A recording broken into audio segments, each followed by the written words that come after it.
Welcome back to Fastball, where I tell you about a cheap and short game and if it's worth your money and your time in under 10 minutes. Let's begin.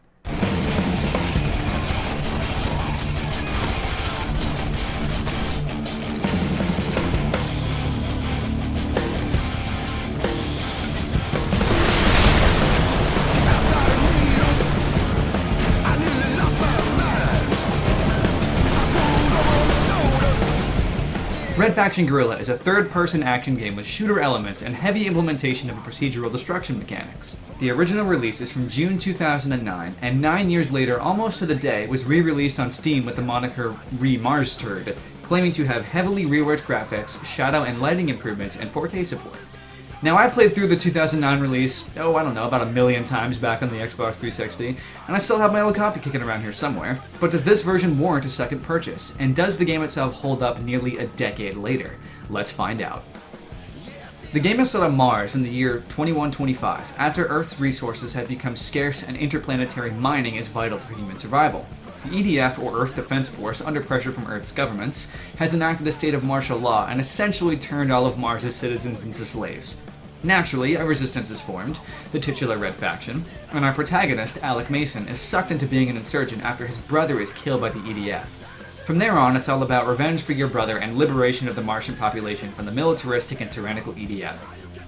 Something I've always loved about this game is how quickly it gets going. The opening cinematics and tutorial all last about 20 minutes, and then BAM! You're set loose. That's probably one of the reasons I replayed this so many times as a kid.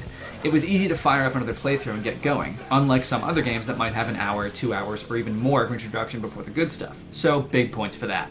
This game never looked bad, not even in 2009, but I really don't see the graphics as being quote-unquote heavily reworked in this release. True, in a side-by-side comparison, you can see a slight improvement in lighting and textures, but if you had some Randy play both versions on 2 different days, he might not notice the difference. The art style is appealing for the most part, if not a bit generic, but it really doesn't matter when it's all going up in flames. The voice acting passes with an average grade with no real standouts, and the music is the same way. Kind of a generic action game score, but it gets the pace going, so at least it gets the job done. The sound effects are definitely the best part of the audio. Crumbling buildings, hefty explosions, the mighty swings of a sledgehammer, it really does complete the experience.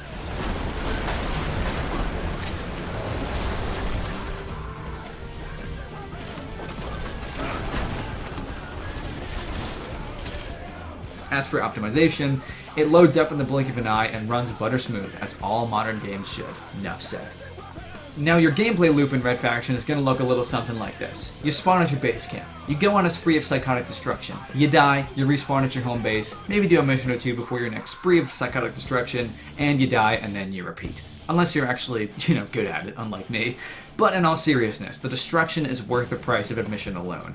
Seeing towers and buildings collapse under your attack is immensely satisfying, and while the driving and the gunplay are a bit floaty and dated, they all gel together pretty smoothly and make for a fun package. The only thing that consistently grinds me the wrong way is the endlessly spawning EDF soldiers constantly peppering me in the side with bullets when I'm just trying to rig their property for demolition. Bunch of jerks.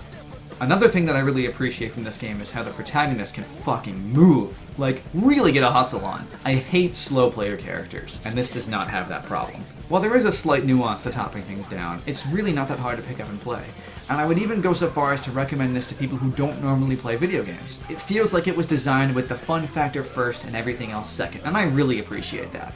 Now, there were a few pieces of DLC to add some more stuff to the tacked-on multiplayer mode where you just break shit with more people, but there was one single-player expansion called Demons of the Badlands that is obviously bundled with the remaster. It's a little prequel story starring Sam from the base game, and it gets going a lot quicker, unlocking powerful weapons and the ability to place lots of charges much faster than the base game. It's relatively short, missions are fun, and it's more of the same with a cherry on top. What's not to love? Ultimately, the graphical updates and whether or not they're noticeable as an improvement is a bit questionable, but at the end of the day, everything that made this game great in 2009 is still there in 2018, and the pure fun factor alone makes it 100% worth picking up. I would say if you've never played Guerrilla, or if you haven't in the better part of a decade like me, the Re-Mars-Tered edition is a justified purchase. I got it on sale for under $10, and while one playthrough could be a little over 10 hours railroading to main quests, a completionist could probably sink 50 plus hours into a save file, doing all the odds and ends.